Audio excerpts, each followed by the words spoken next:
कहानी अदृश्य प्रेम। किसी समय में एक छोटी सी रियासत थी। उस रियासत के राजा के रनिवास के कपड़े एक धोबिन धोया करती थी।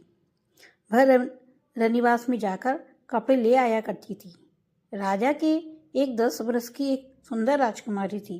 उसके कपड़े भी रानी के कपड़े के साथ धोबिन ले जाया करते। बड़े कपड़े धोबी और धोबिन धोया करते थे और छोटे कपड़े जो राजकुमारी के होते थे धोबिन का लड़का जो धोना सीखता था धोया करता था।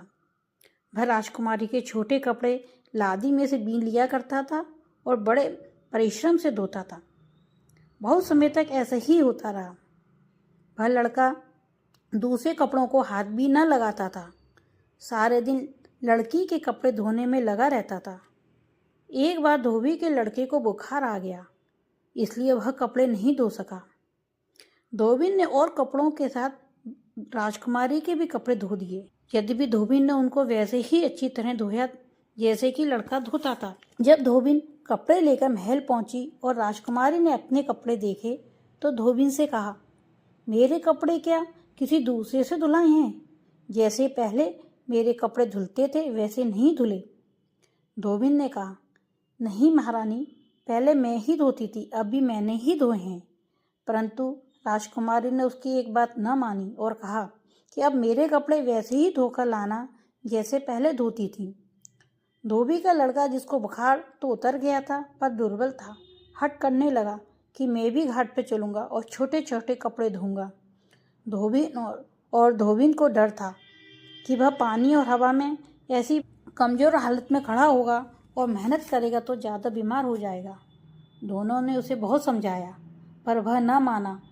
धोबी ने उसे रोकने के लिए एक उपाय किया कि लादी में से छोटे कपड़े निकाल दिए और छिपा दिए और कहा, अब छोटे कपड़े हैं ही नहीं। धोबी ने सोचा, यह सिवा छोटे कपड़ों के धोने के और कुछ काम करता ही नहीं है, इसलिए यह आदत उसे छुड़ानी जरूरी है। उसने यह भी कह दिया कि अब छोटे कपड़े नहीं आया करेंगे, क्योंकि वह जिस लड़की के कपड़े लाता था वह लड़की मर गई। इतना सुनकर वह लड़का खड़े से गिर पड़ा और उसकी जान निकल गई। उसके माँ बाप बहुत रोए पीटे, पर अब क्या हो सकता था। उसकी क्रियाक्रम से निपटकर वे फिर अपना काम करने लगे। जब कपड़े धोकर धोबिन महल में लेकर पहुंची तो लड़की ने अपने कपड़ों को देखकर धोबिन से कहा, तो फिर कपड़े खराब धो लाई? धोबिन रोने लगी।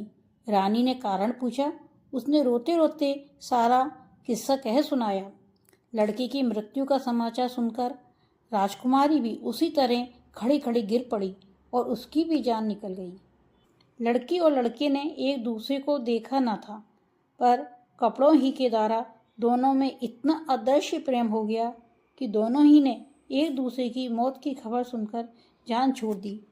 दोस्तों, यह कहानी अच्छी लगे तो लाइक और सब्सक्राइब जरूर कीजिएगा।